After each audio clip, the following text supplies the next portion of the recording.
तो हम लोग जो है इस डिस्कशन को आगे बढ़ाते हैं। पिछले वीक में कुछ क्लासेस मिस हो गए थे, तो इसमें जो है अभी तक हम लोग पढ़ चुके हैं अबाउट द आर्गोडिक हाइपोथेसिस, जिसमें हम लोगों ने जो है देखा था टाइम एवरेज और एंसेंबल एवरेज। मगर मतलब ये है कि अगर हम एक लॉग टाइम में एवरेज वैल्यूज ले और एक लार्ज सिस्टम में ले या large collection of identical systems में ले, तो दोनों एवरेजेस जो है they produce the same result. इसी को एर्गोडिक हाइपोथेसिस कहते हैं। ठीक है, अब हम लोग ये देखेंगे कि जो फेज पॉइंट्स की बात हम लोग कर रहे थे, जो फेज स्पेस की बात कर रहे थे, जहां पर जनरलाइज्ड मोमेंटम और जनरलाइज्ड कोऑर्डिनेट्स हमारे पास होते हैं,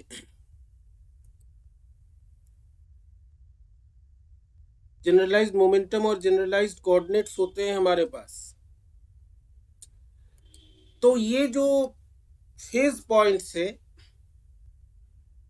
how they are distributed in space, तो इसमें जो है दो चीजें हैं हम लोगों के पास। The first is the density in phase space. पहले जो है हम लोग इसको देखते हैं कि डेंसिटी या डिस्ट्रीब्यूशन हम लोग यहाँ पे बात करते हैं, उसका क्या मतलब होता है। डिस्ट्रीब्यूशन माने समझते हो? डिस्ट्रीब्यूशन माने समझते हो? यस सर, बांटा अच्छा, गया। किसी चीज को बांटना, किसी चीज को माने बांटना। किसी, हाँ, कि किस तरह से हम लोग बांट रहे हैं, या जो डिस्ट्रीब्यूशन का मतलब है कि किस तरह से अगर हमारे पास कुछ कलेक्शन है, कुछ ऑब्जेक्ट्स है, उसको हम डिफरेंट लोगों के बीच में या डिफरेंट ऑब्जेक्ट्स के बीच में बांट रहे हैं, तो किस तरह से जो है वो डिस्ट्रीब्यूट हो रहा है। एक होता है इवन डिस्ट्रीब्यूशन, सबको बराबर बराबर मिले। एक होता है अनइवन डिस्ट्रीब्यूशन, किसी को ज्यादा मिले किसी को कम मिले। तो हम लोग जब भी स्टैटिस्टिकल कंसेप्ट्स की बात करते हैं, स्टैटिस्टिकल मैकेनिक्स की बात करते हैं, we talk of distributions. In statistical concepts or in statistical systems where we have a collection of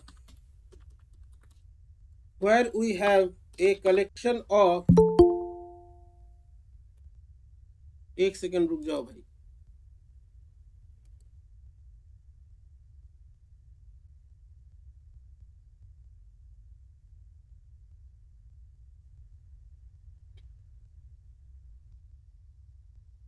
collection of large number of systems, then we use the concept of distribution. Here we have to study how the phase points are distributed in space. Space में एक जो phase, space माने यहाँ पे phase space होता है, उसमें जो है हमारे जो फेज पॉइंट्स है वो किस प्रकार से डिस्ट्रीब्यूटेड है। This is the subject of our study, या this is the system that we are studying. ठीक है, तो सपोज हम लोगों के पास एक ऐसा फिजिकल सिस्टम है जिसके फिजिकल प्रॉपर्टीज हम स्टडी कर रहे हैं, या जिसको हम स्टडी कर रहे हैं किसी भी टर्म्स में। And the most simple system जो हम लेते हैं, let us take a, our system is a gas contained in a container. ऊपर बादल क्यों बना हुआ अभी हम बता रहे हैं।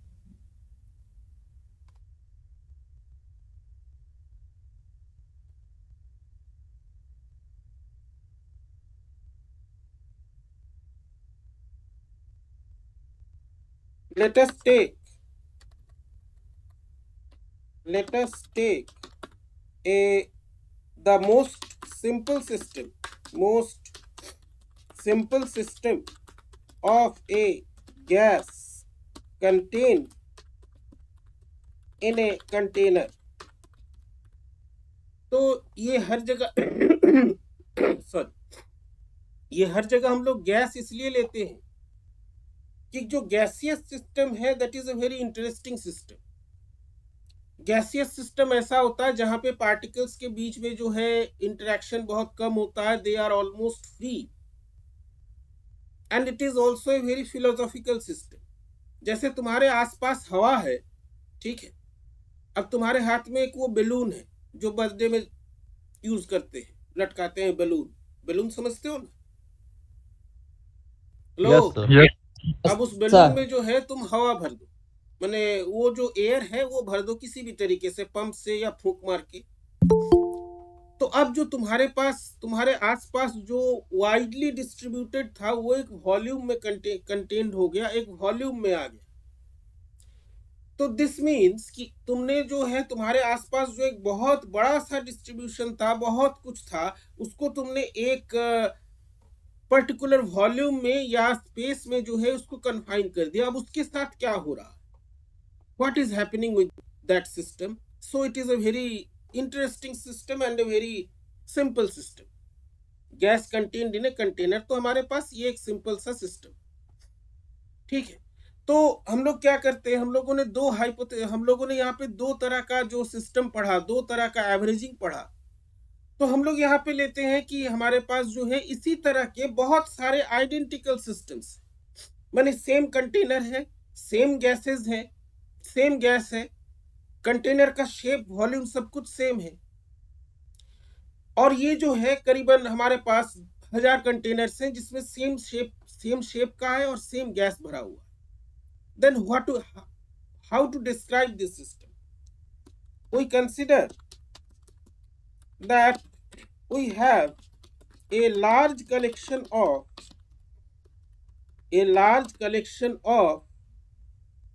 identical containers, identical मैंने उनका शेप साइज सब कुछ सेम है, identical containers with same gas filled in them, इनमें जो है सेम गैस हमने भर रखा, ठीक है।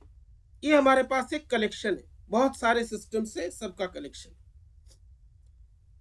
अब इस सिस्टम में क्या हो रहा है, सभी में गैसेस फील्ड है, गैसेस हैं, उसके पार्टिकल्स है, एटम्स है, मॉलिक्यूल्स हैं, सब कुछ है। हम लोगों ने माइक्रोस्टेट मैक्रोस्टेट पढ़ा है कि नहीं? Hello, yes sir. Yes sir. अब जो है इसको एकदम सिंपल फॉर्म में ले जाते हैं। अब अगर हम फेजेस की बात करें, फेज माने होता है, अगर तुमको बार बार फेज ना याद आए, फेज माने इतना याद रखना, एक ऐसा क्वांटिटी होता है that describes the position and motion या momentum of the particles, ठीक है, इसको हम लोग फेज बोलते हैं। क्वांटम मैकेनिक्स में भी फेज आता है, स्टैटिस्टिकल मैकेनिक्स में तो आता ही। तो ये जो पार्टिकल्स है गैस के, सभी कंटेनर्स में इनके जो फेजेस हैं, इनका जो स्टेट है with respect to some average position, माने जो उनका पोजीशन और मोमेंटम, पोजीशन और मोशन है, that is different in every container. ध्यान देना इस बात को, गैस सेम है, कंटेनर सेम है, लेकिन उसके जो पार्टिकल्स हैं they are in different states of position and momentum. The phases, और इसको ऐसे लिखिए, the particles inside the gas in each container are in different states of position and motion or momentum। इनके सभी के अंदर जो है, अंदर स्टेट सभी का सेम है, अलग अलग पोजीशन पे है, अलग अलग उनका स्टेट ऑफ मोशन अलग अलग है। In other words, the phases of all the particles in each container are different.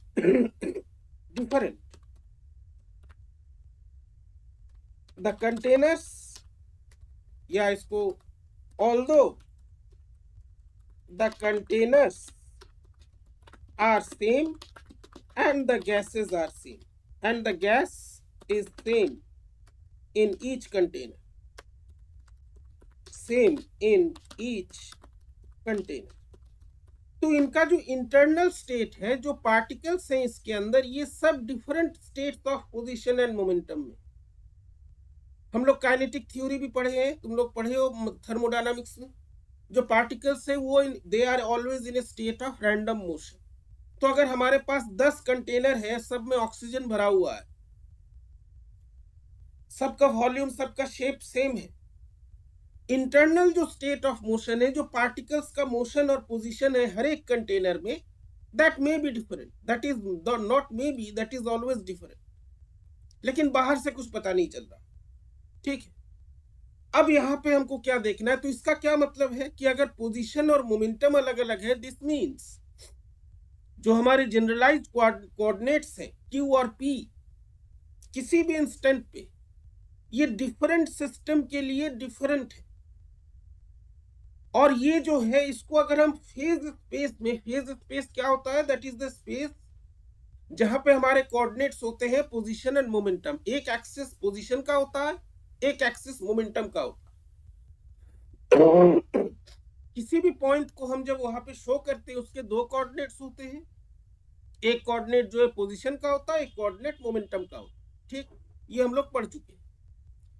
तो हमको जो है इसी सिस्टम को स्टडी करना है, इसी सिस्टम को देखना है कि अंदर क्या हो रहा।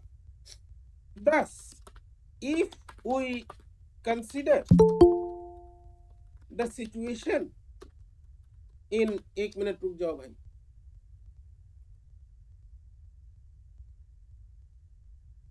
thus if we consider the situation in the phase space, then we have different points in the phase space. These points are different because, जो हमने अभी पहले बताया, because the state of motion and position of each particle in different containers is different. तो ये सभी जो है एक अलग अलग स्टेट ऑफ मोशन में है, ये अलग अलग पॉइंट्स जो है इसको रिप्रेजेंट कर रहे हैं। तो हमारे कहने का सेंस ये है कि व्हाट वी हैव, कि किसी भी इंस्टेंट में, किसी भी टाइम पे अगर हम देख रहे हैं, तो ये जो क्वांटिटीज है generalised coordinate and momentum, they are different for different particles at any instant. At any instant,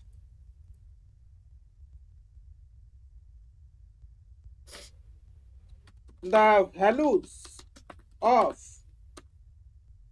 Q1 to QF, P1 to PF are different for different particles.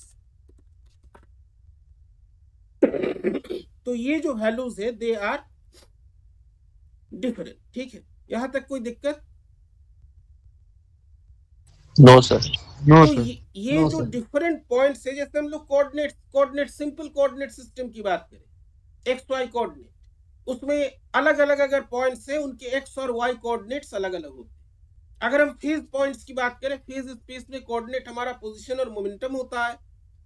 अगर सबका पोजीशन और मोमेंटम अलग अलग है, तो ये सभी पार्टिकल्स का जो पोजीशन और मोमेंटम है, they are represented by different points on the phase space. This is the concept, ठीक है। अब जो है what happens in the phase space, क्योंकि ये फेज स्पेस हम लोगों के लिए नया है, हम लोग कोऑर्डिनेट ज्योमेट्री जानते हैं, तो चीजें लगभग एक ही जैसा होता है, खाली कोऑर्डिनेट का रिप्रेजेंटेशन अलग अलग। Now what we have to see, हम लोगों ने ध्यान रखना, दो हाइपोथेसिस, दो एवरेजिंग सिस्टम पहले पढ़ा, अर्गोडिक हाइपोथेसिस। जैसे जैसे समय जो है पास होता है, एज टाइम गोज ऑन, ये जो रिप्रेजेंटेटिव पॉइंट्स है, क्योंकि गैस के पार्टिकल्स है, ये रैंडम मोशन में, ये स्थिर नहीं है, एक जगह जमे हुए नहीं है। ये जो रिप्रेजेंटेटिव पॉइंट्स है, they will move in the phase space, and each particle will move in the phase space on A definite path या ट्रेजेक्टरी। और ये जो एक एक ट्रेजेक्टरी है, ये जो एक एक पार्टिकल का मोशन है, that describes the history of the system. History माने समझते हो, इतिहास। इसको हम और एक सिंपल फॉर्म में ले जाते हैं। जैसे मान लो कोई देश है या कोई समाज है, उसमें बहुत सारे लोग हैं, है कि नहीं? Hello. Yes, sir. Yes, sir. Yes, sir. Yes, sir. अब का जो है एक इतिहास होता है। आजकल लोग इतिहास लेके बहुत खोद रहे हैं, पोस्टमार्टम कर रहे हैं उसका, खैर उसमें नहीं जाते।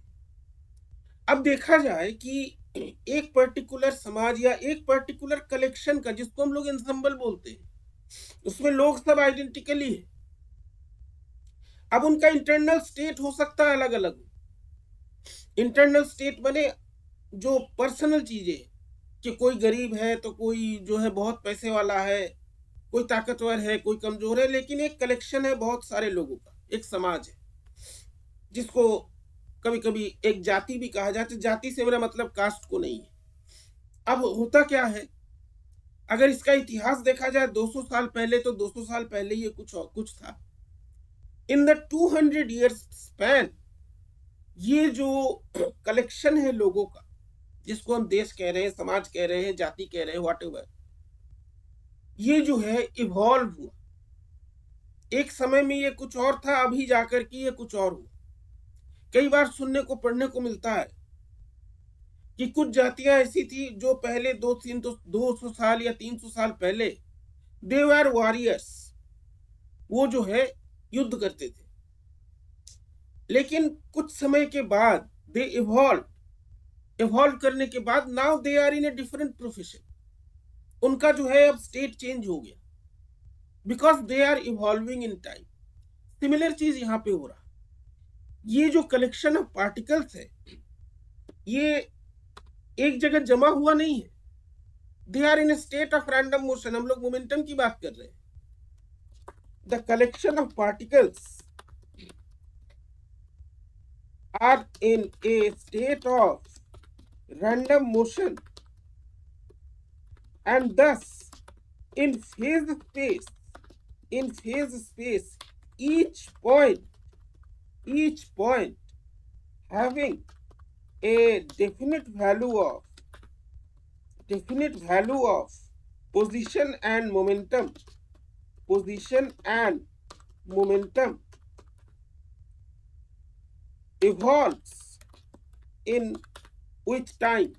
evolves with time. This means as time passes, these points move in the phase space on some definite trajectory or path। ये सभी पॉइंट्स जो है एक डेफिनिट ट्रेजेक्टरी या पाथ में जो है ट्रेवल करते हैं। ठीक है। और ये जो मोशन है, ये जो एक एक पार्टिकल का मोशन है या ट्रेजेक्टरी है, it describes the dynamic history. Dynamic माने क्या होता है? अरे डायनामिक माने क्या होता है? Moving.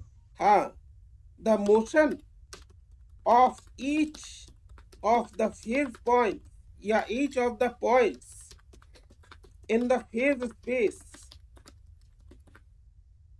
describes the dynamic history of the ensemble or the collection of identical systems। ensemble का माने कलेक्शन ऑफ आइडेंटिकल सिस्टम्स होता है। अभी हम लोग एंसेंबल्स का डिटेल्स में पढ़ेंगे। यहाँ पे जो है मीनिंग वही रहेगा, इसीलिए हमने दोबारा लिख दिया। तो ये जो पॉइंट्स का मोशन है डिस्क्राइब्स द हिस्ट्री, और ये हिस्ट्री का मतलब है कि किस तरह से ये इवॉल्व हो रहा। ठीक है। अगर हम किसी एक पर्टिकुलर इंस्टेंट पे किसी भी सिस्टम को इस कलेक्शन में, इस लार्ज कलेक्शन में जो आइडेंटिकल सिस्टम है, किसी भी सिस्टम का इंस्टेंटेनियस स्टेट ले, then that state is specified by the position of the representative point in the phase space। और अगर पूरे कलेक्शन का ले, जितने भी गैस सिलेंडर्स हमारे पास हैं, सबका अगर कलेक्शन ले, तो फेज स्पेस में ये एक क्लाउड जैसा दिखता है। क्लाउड माने समझते हो ना, जो ऊपर बना हुआ है फोटो, ये बादल Yes, दिख sir. रहा है। ये बादल कैसे Yes. बना होता है, किससे बना होता है? तो गैसेस से सर वाटर वेपर। कौन बोला गैसेस से? वाटर सर ड्रॉपलेट से वाटर बना वेपर। हुआ है। वाटर ड्रॉपलेट से बना हुआ है। अब ध्यान से समझो, एक एक वाटर ड्रॉपलेट जो है, एक एक पॉइंट है इस फेज स्पेस में, ठीक है। अब एक वाटर ड्रॉपलेट तुम्हारे इस बड़े से आसमान में कहां पर है, क्या है, it does not has, it is meaningless. But when you have a collection of a large number of water droplets and they are moving together, कभी कभी देखा है ना आसमान में बादल उड़ते हुए, देखता है कि नहीं, देखा है Yes, कि sir. नहीं? तो Yes, sir. जिस तरह से ये क्लाउड फॉर्म हो रहा है, this cloud is a collection of large number of water droplets. In a similar manner, a large collection of, या a collection of large number of identical systems, it is represented by a collection of points, and these points move together similar to a cloud. कई बार हम लोग देखते हैं कि बादल जो है वो उड़ रहा है, एक एक ड्रॉपलेट नहीं उड़ रहा, it is the collection of all those droplets that is flowing, and this collection of droplets or this cloud represents the collection of large number of identical systems or the ensemble. समझ में आया? Hello, yes sir. कभी कभी वो देखा है, कोई अगर व्यक्ति कभी कभार दुष्टता से ये मधुमक्खी के छत्ते पे जो है मार दे, कुछ डिस्टर्ब कर दे उसको, उनको उड़ते हुए देखा है गुस्से में? Yes, हाँ, sir. सर। Yes, sir. वो जो है एक अकेला नहीं उड़ता उस समय, तो वो झुंड में जाते हैं पूरा। वो पूरा कलेक्शन जो है वो मूव करता है। एंड ये जो मोशन है क्लाउड का, ये मधुमक्खी का, this is in the same manner the phase points, the representative points, जो ये एक Q and P है, they move in the phase space. So phase space में कोई इंडिविजुअल पॉइंट जो है वो मूव नहीं करता। अगर हम सिस्टम को रिप्रेजेंट करें, the system is represented by a collection of phase points.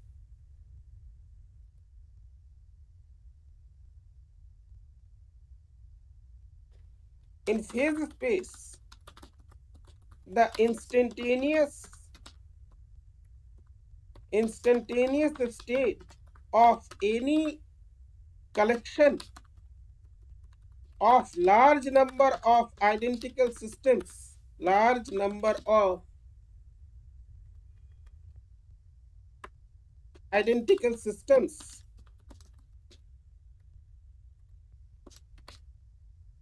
or an ensemble is represented by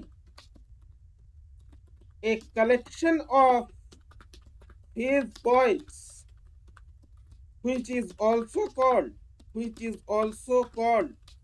a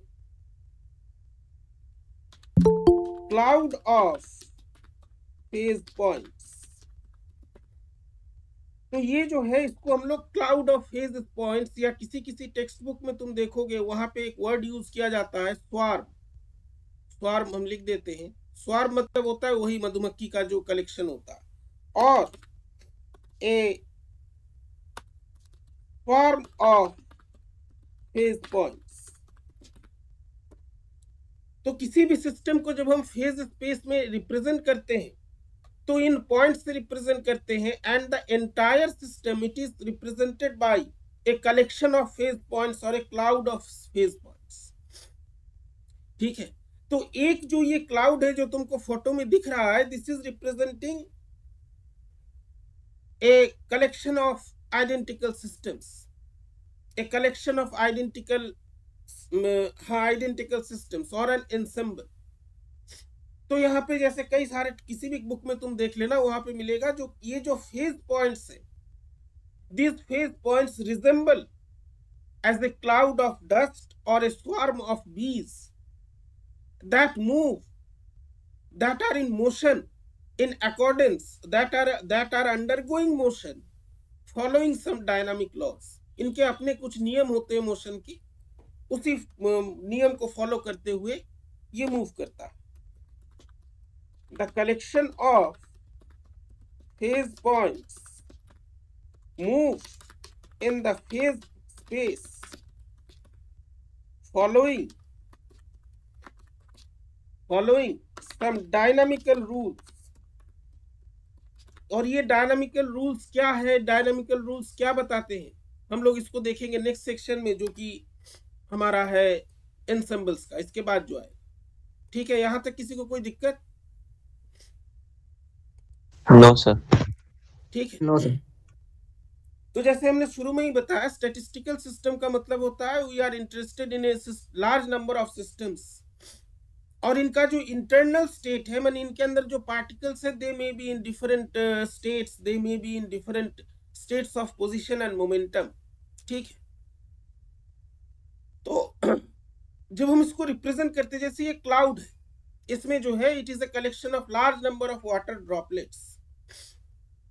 तो किसी भी इंस्टेंट ऑफ टाइम में जो कंडीशन होती है, this condition has to be described by a function,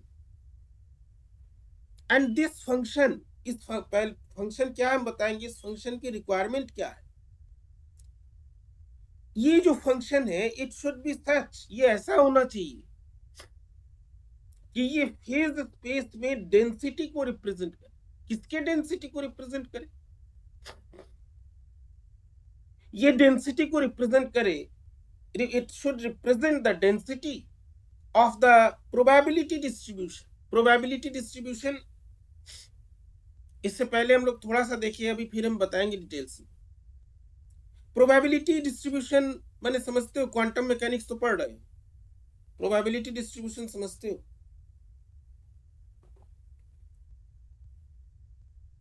hello, अरे quantum Yes, sir. Mechanics पढ़ रहे हो ना? Yes, sir. प्रोबेबिलिटी डिस्ट्रीब्यूशन क्या क्या होता है?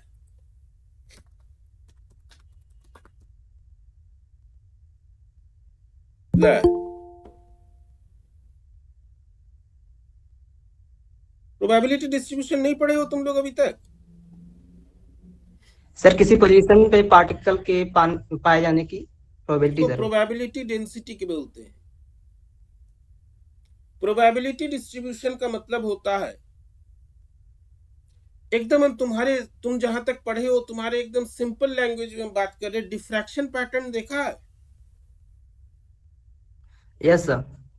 डिफ्रैक्शन पैटर्न देखा है? Yes sir. चलो अभी हम तुमको एक यहाँ पे पैटर्न दिखाते हैं, एक सेकेंड.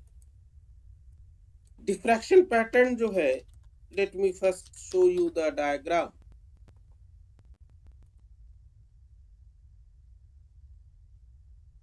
ये डिफ्रैक्शन पैटर्न जो है कुछ इस प्रकार का होता है.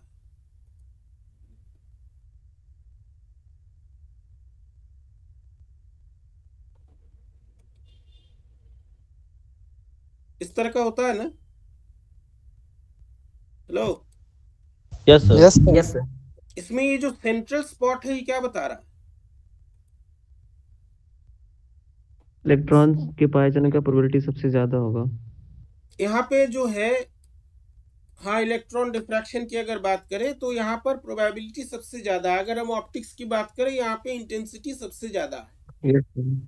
उसके आसपास जो है कम है.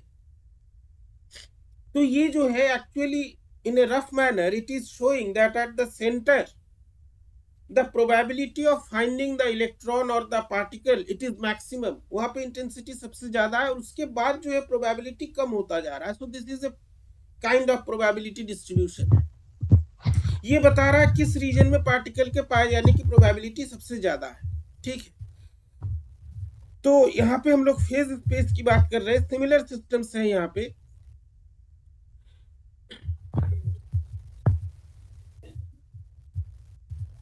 तो यहाँ पे जो है, in the phase space we need a function that should describe the probability distribution of the phase points at in any region at any instant of time. ए माइक बंद करो. in the phase space. तो हमको यहाँ पे एक function की जरूरत है. We need a function. तो let us denote that function by rho. हम उसको रो से डिनोट करते हैं. It is density of course, लेकिन इसमें कुछ चीजें हैं. I am telling you. Rho is such a function that describes the density of the probability distribution. इसका क्या मतलब होता है बता रहे. Density of the probability distribution. Density of probability distribution का मतलब ये है कि यहाँ पर इन ए सेंस ये बता रहा इसी डिफ्रैक्शन पैटर्न की तरह कि प्रोबेबिलिटी डिस्ट्रीब्यूशन किस प्रकार का है. माने कहाँ पर प्रोबेबिलिटी बहुत ज्यादा है, कहाँ पर प्रोबेबिलिटी कम है. किसका probability? Probability of finding the phase points, probability of finding the points that are represented by Q and P, probability of finding the representative points of the symbol of the ensemble. The probability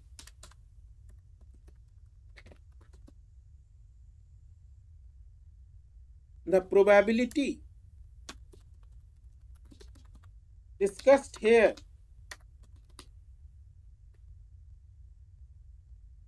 is the probability of the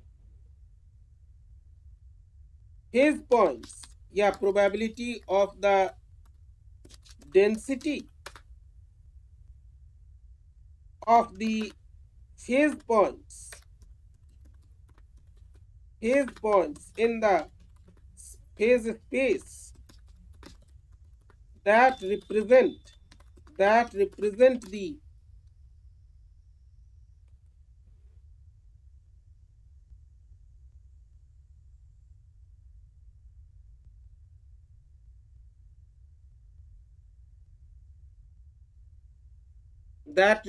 the systems in the ensemble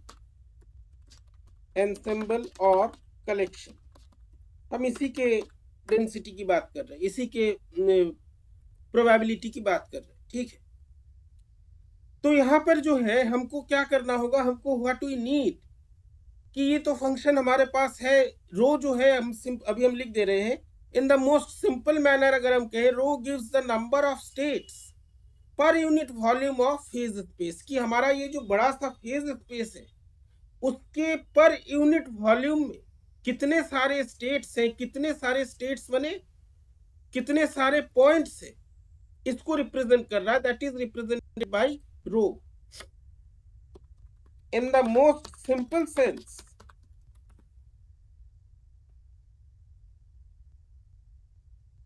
row represents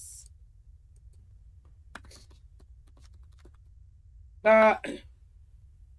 number of states or number of points that are present in the unit volume of the phase space. इसकी जरूरत हमको क्यों है? यहां तक समझ में आया? क्या बताए? लो. Yes sir. इसकी Yes, जरूरत sir. हमको क्यों है? Why we need number of points per unit volume? क्या बताएगा हमको? क्या लगता है तुम्हें? सर प्रोबेबिलिटी डिस्ट्रीब्यूशन बताने के लिए. नहीं, वो तो है प्रोबेबिलिटी डिस्ट्रीब्यूशन बताने के लिए. ठीक है, और क्या पता चलेगा हमको? मैक्सिमम प्रोबेबिलिटी कहाँ है पाए जाने की? हाँ ये कह सकते हैं मैक्सिमम प्रोबेबिलिटी कहाँ। तो ये जो तुमको पैटर्न, ये जो तुम्हारा डेंसिटी है, समझो इसको, ये जो फिगर है उसके रिलेवेंस में समझो। जैसे अगर हम इस फिगर की बात करें, इसमें सेंट्रल पॉइंट पे सबसे ज्यादा पॉइंट्स है, जो जहां पे सबसे ब्राइट है कि नहीं? Yes, sir. यस तो एक्चुअली फेज स्पेस में तुमको एक पैटर्न मिलता है। जहां कहीं भी डिस्ट्रीब्यूशन की हम लोग बात करते हैं, वहां पे हमको एक पैटर्न मिलता है। फॉर एग्जाम्पल, एकदम सिंपल सेंस में चले जाए, हम लोग अगर बात करें इंटरफेरेंस की, इंटरफेरेंस तो पढ़े हो कि नहीं? Yes sir Yes, sir. Interference और डिफ्रैक्शन पैटर्न में क्या अंतर होता है? अब वो लाइन जैसा होता है, ये ऐसा होता है, ये मत बताना, मेन अंतर क्या होता है?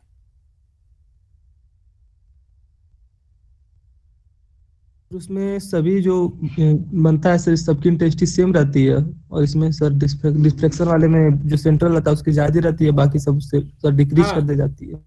इसमें एक इंटेंसिटी डिस्ट्रीब्यूशन, इसमें एक प्रकार का है, उसमें एक प्रकार का है। इंटरफेरेंस में जो है एनर्जी का डिस्ट्रीब्यूशन यूनिफॉर्म होता है। ब्राइट फ्रिंज जितना ब्राइट होता है, डार्क फ्रिंज जो है उतना ही डार्क होता है, लेकिन यहाँ पे एक स्पॉट होता है जो बहुत ब्राइट है, बाकी उसके आसपास कम ब्राइट है। सो in the phase space we require the density distribution to study how the representative points are distributed in different regions of the phase space। Phase space के अलग अलग रीजन्स में किस तरह से डिस्ट्रीब्यूटेड है। और ध्यान रखना, किसी भी पॉइंट का कोऑर्डिनेट क्या होता है? पोजीशन होता है, मोमेंटम होता है। This means we are trying to see how the position and momentum of the points they are varying throughout the phase space। Thus we are trying to find how the motion and position of the phase points of the representative points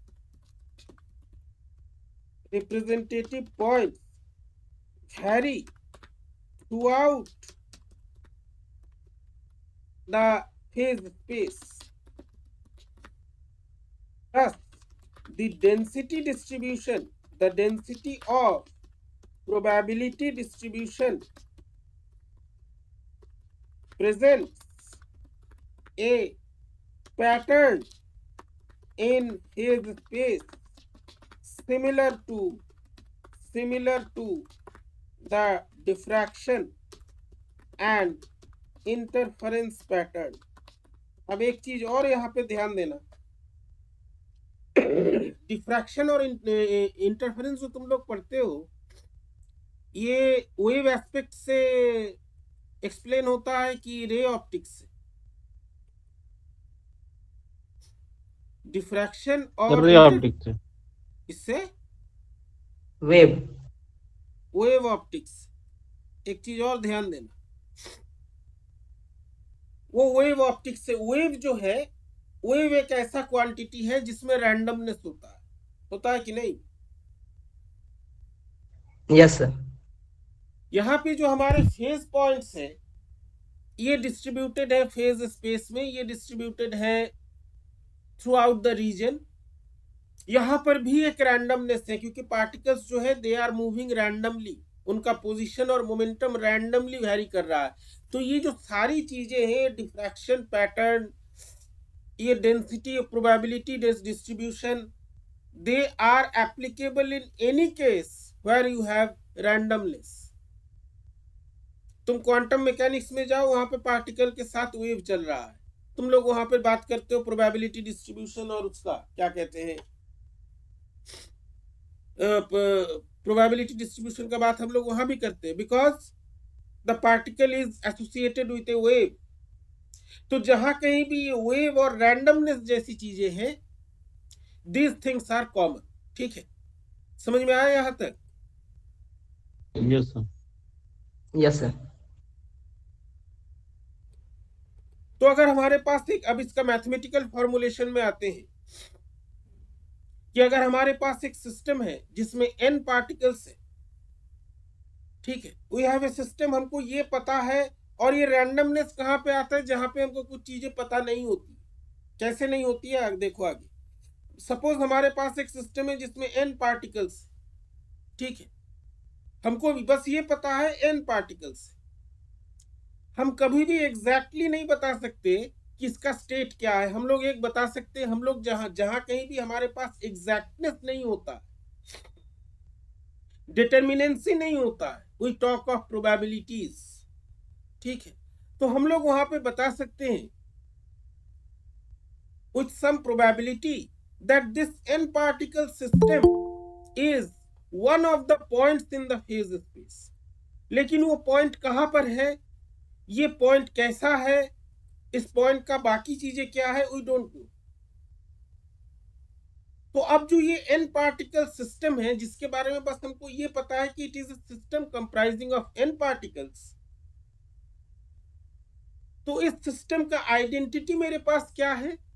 इस system का identity है a certain probability, एक number. Probability क्या होता है? एक number होता है ना। लो, Yes, sir. प्रोबेबिलिटी जो है हमको एक नंबर के फॉर्म में मिलता है, तुम उसको परसेंटेज में भी दिखा सकते हो। तो एक सिस्टम की आइडेंटिटी हमारे पास यहाँ पे क्या होती है? Just a probability of being found in the phase space in a certain region. Phase space के किसी एक रीजन में ये पाया जाएगा, उसकी प्रोबेबिलिटी कितनी है, बस ये हमारे पास इंफॉर्मेशन। ठीक है, नाउ सी, बहुत इंपॉर्टेंट चीज है यहाँ।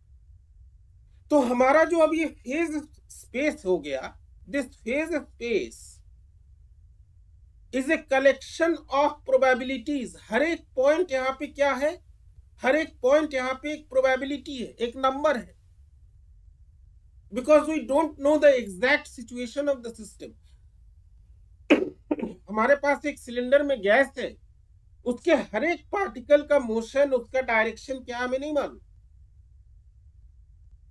हम इस सिस्टम को फेज स्पेस में रिप्रेजेंट कर सकते हैं। रिप्रेजेंट करने का तरीका, लेबलिंग क्या है? एक प्रोबेबिलिटी, एक नंबर, एक value. So what we are having in the phase space, it is similar to a fluid। Fluid माने समझते हो ना? फ्लूइड, पानी बह रहा है, फ्लूइड। लो, Yes, sir. Anything that flows. कोई भी जो चीज है वो फ्लो कर रहा है। फ्लो करने का क्या मतलब होता है? What is flow?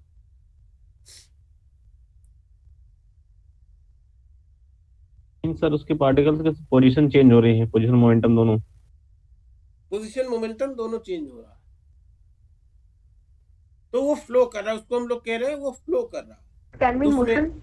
हैं? कौन सा मोशन? अरे बोलो। तो बेसिकली यहाँ पे जैसे पानी किसी चैनल में से फ्लो कर रहा है, उसके सभी पार्टिकल्स जो है वो मोशन में है, एक डायरेक्शन में, सब के सब मोशन में। तो वहां पर जो हम लोग बात कर रहे हैं, वहां पे जो हम लोग चीज देख रहे हैं, जो कंसेप्ट देख रहे हैं, it is not the individual water particle और individual liquid particle, it is a collection of particles that are moving in a certain direction following some laws. तो अब हमारा जो ये फेज स्पेस हो गया, उसमें एक एक जो ये पॉइंट है, each point represents a probability, and this probability distribution और this probability, the distribution of these points, it is changing with time। तो हमारा फेज स्पेस कैसा दिखता है? दिखता तो नहीं है, हम उसको कैसे इमेजिन कर सकते हैं? We can imagine the phase space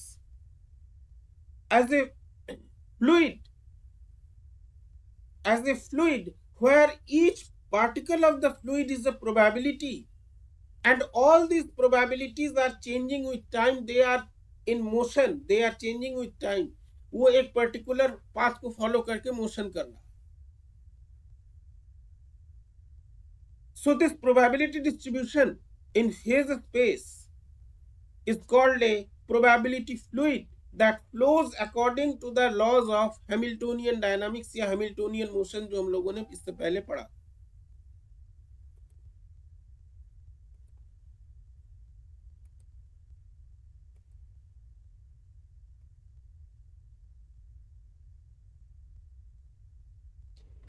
If we have a system of n particles,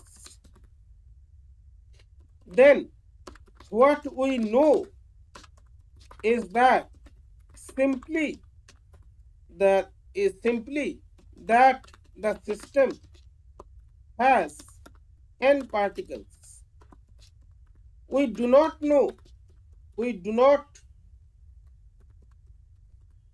or we cannot know the exact motion and position of each particle in the system.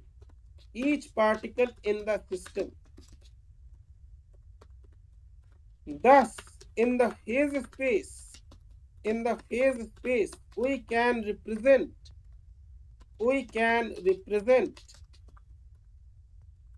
this system. अब यहाँ पे देखो, फिर से हम बता दें, तुम्हारे पास एक सिस्टम है n पार्टिकल्स का, ठीक है. हमारे पास इंफॉर्मेशन क्या है? हमारे पास इंफॉर्मेशन बस इतना है कि हमारा सिस्टम n पार्टिकल्स से बना हुआ है. हम नहीं जानते उसके अंदर जो पार्टिकल्स है उनका एग्जैक्ट मोशन क्या है, इनका एग्जैक्ट पोजीशन क्या है. We don't know, it is not possible to know. इसीलिए हम लोग क्लासिकल मैकेनिक्स, लैग्रांजियन और हैमिल्टोनियन डायनामिक्स की बात करते हैं. यहाँ पे न्यूटोनियन मैकेनिक्स से काम नहीं चलता. अब ये जो कलेक्शन है पार्टिकल्स का, n पार्टिकल्स का तुम्हारे पास, ये कैसे बना हुआ है? ये कुछ पार्टिकल्स से बना हुआ है जिनका हर एक का अपना पोजीशन और मोमेंटम है, ठीक है. अब ये जो सारे पार्टिकल्स हैं, ये फेज स्पेस में अगर हम इनको रिप्रेजेंट करें, ये एक कलेक्शन को बता रहे हैं. इनका पोजीशन और मोमेंटम है, और ये क्योंकि टाइम के साथ चेंज हो रहा है, तो किसी एक पर्टिकुलर टाइम पे इनका पोजीशन ये होगा, इनका मोशन ये होगा. That is described by A probability. ये एक प्रोबेबिलिटी से डिस्क्राइब होता है. So this collection of n particles is nothing but a probability distribution. ये सभी पार्टिकल्स का जो प्रोबेबिलिटी डिस्ट्रीब्यूशन है, प्रोबेबिलिटी माने इस समय पे इसका पोजीशन ये होगा, मोशन ये होगा. ये जो एक एक प्रोबेबिलिटी है, ये एक एक प्रोबेबिलिटी का गुच्छा मिलकर के एक सिस्टम बना रहा है, जिसको हम कह रहे हैं एक n particle system. So any system in the phase space is actually a collection of probability points. It is actually a probability distribution. जैसा हमने शुरू में तुमको एग्जाम्पल दिया, तुम्हारे चारों ओर एयर है, तुमने एक बैलून में जो है हवा को भर दिया, उसी एयर को भर दिया. अब ये जो बैलून के अंदर जो एयर है, it is a collection of some particles जिनका किसी एक इंस्टेंट पे पोजीशन और मोमेंटम का एक पर्टिकुलर वैल्यू होने का एक डेफिनेट प्रोबेबिलिटी. सो दिस, तुम माइक बंद, कैमरा बंद करो. So this collection of particles or the air in the balloon, it is representing a probability distribution. समझ में आया क्या बोले? हेलो, हम लिख रहे हैं. Yes, sir. As a collection of probability distribution,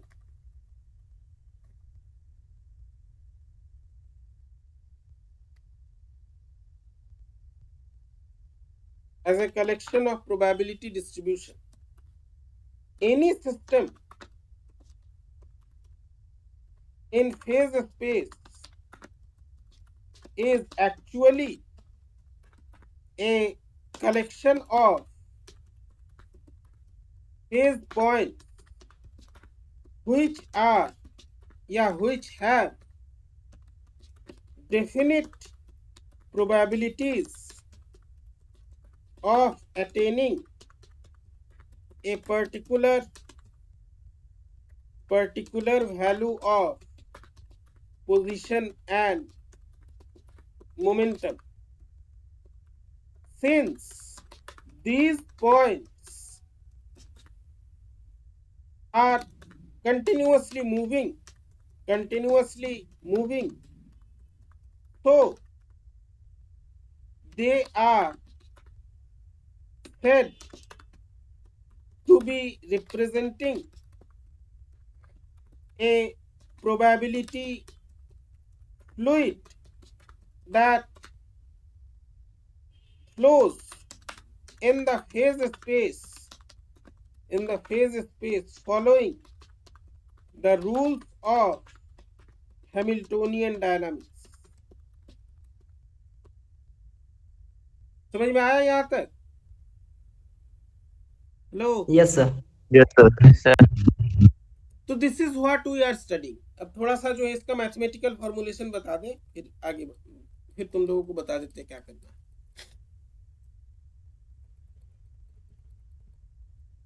तो ये जो डेंसिटी डिस्ट्रीब्यूशन है, इसको जो है डेंसिटी डिस्ट्रीब्यूशन माने डेंसिटी डिस्ट्रीब्यूशन फंक्शन माने जो हमारे कोऑर्डिनेट्स हैं Q और P और टाइम का वेरिएशन, टाइम के साथ ये कैसे चेंज हो रहे हैं, ठीक है। तो डेंसिटी डिस्ट्रीब्यूशन फंक्शन को हम लोग कुछ इस प्रकार से रिप्रेजेंट कर सकते हैं।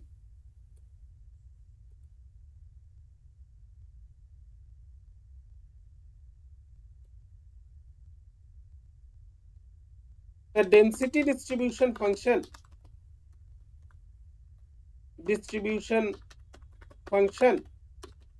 is represented by,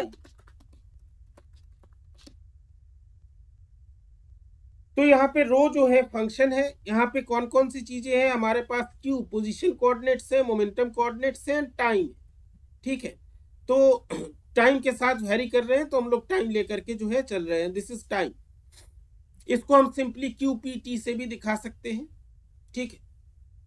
तो अगर हम लोग एक स्मॉल वॉल्यूम ले और उसमें नंबर ऑफ फेज पॉइंट्स या नंबर ऑफ सिस्टम्स को हम देखना चाहें in a small volume, then this is given by, इसको ऐसे लिखते हैं, the number of phase points or systems in a small volume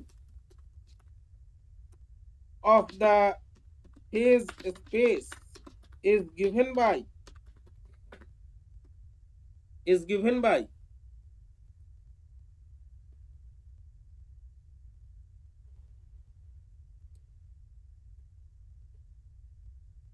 एक minute, the number of in a small volume of the phase space which is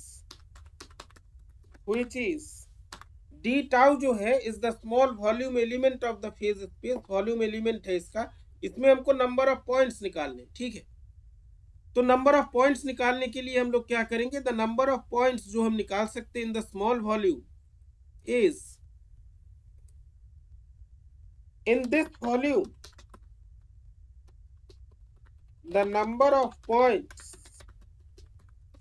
is given by del n, जो है ये number of points है in the small volume. और पूरे volume में अगर हमको निकालना हुआ क्या करेंगे, मतलब टोटल नंबर ऑफ पॉइंट्स हमको, ये तो डेल n है, कैपिटल N जो टोटल नंबर ऑफ पॉइंट्स है उसको निकालने के लिए क्या करेंगे, अरे बोलो। इंटीग्रेशन सर, इंटीग्रेशन या समेशन कर लेंगे। इंटीग्रेशन या समेशन, कौन सा करेंगे, इंटीग्रेशन करना चाहिए कि समेशन करना चाहिए, ये क्वेश्चन पूछने का मेरा एक कारण है, हम बता रहे हैं। इंटीग्रेशन करना चाहिए क्योंकि कंटिन्यूअसली लिखा है, कंटिन्यूअसली लिखा है, इंटीग्रेशन करना चाहिए, ठीक बात है। समेशन नहीं कर सकते, सर समेशन तब करते हैं जब डिस्क्रीट डिस्ट्रीब्यूशन होता है।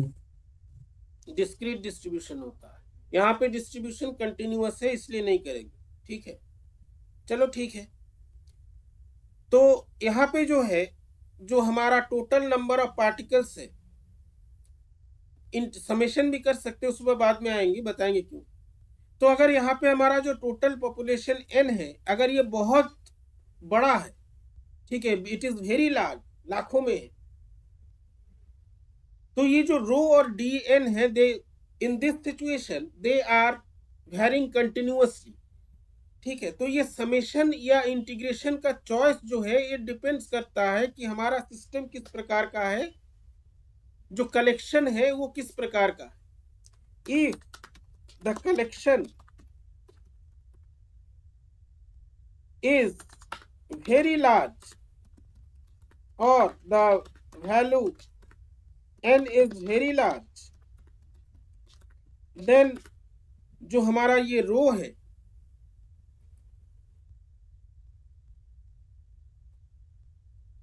then row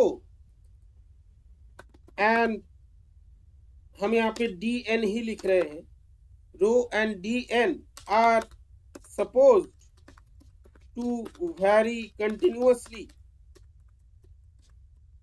and we have, और हमारे पास जो है यहाँ पर हम अगर कैपिटल N को लिखना चाहे ठीक बात है, हम इंटीग्रेशन करेंगे, इंटीग्रेशन करके जो है हमारे पास कुछ एक इस तरह का रिजल्ट आए। ठीक है, तो ये जो है हमारा टोटल नंबर n दे रहा है। Now what we are interested in, ये तो टोटल नंबर n दे दिया कि किस तरह से जो है ये n पार्टिकल से, ध्यान देना यहाँ पे सिंपल सा इंटीग्रेशन है, ये इस तरह का बहुत जगह देखे होगे तुम लोग। This is showing how n the total number of systems और total number of particles they are distributed in the phase space. माने ये जो सभी एक एक पार्टिकल्स हैं,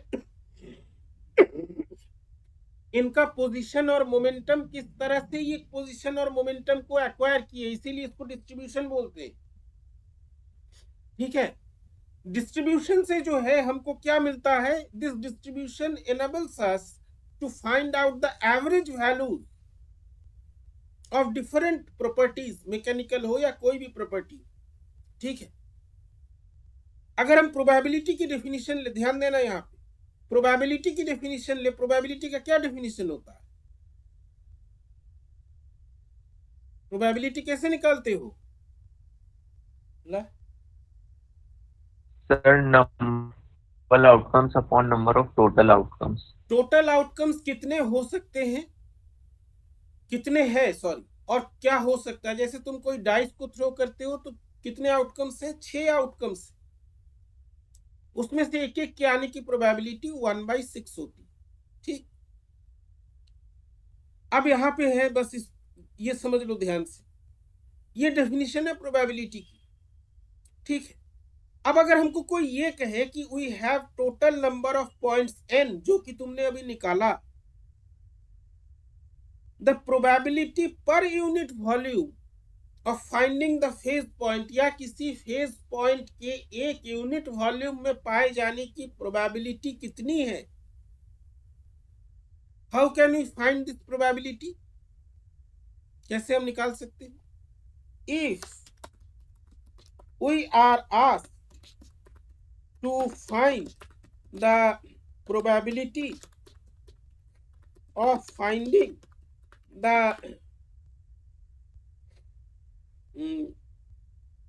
if we are asked to find the probability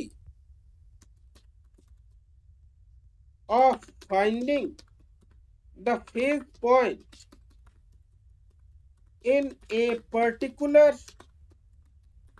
region or volume of the phase space, then we can find this by, कैसे हम लोग निकाल सकते हैं, कैसे निकाल सकते हैं हम लोग? प्रोबेबिलिटी डिस्ट्रीब्यूशन फंक्शन से निकाल सकते हैं। देखो, प्रोबेबिलिटी डिस्ट्रीब्यूशन फंक्शन बता रहा है यूनिट वॉल्यूम में पाए जाने की प्रोबेबिलिटी कितनी है, पहले हम लिख दें। इस तरह से हम पा सकते हैं। Hello, yes sir. तो इससे हमको प्रोबेबिलिटी मिलता है, ठीक है। इससे हमको प्रोबेबिलिटी मिलता है किसका, कि फेज पॉइंट जो है एक पर्टिकुलर वॉल्यूम में हमको मिलेगा।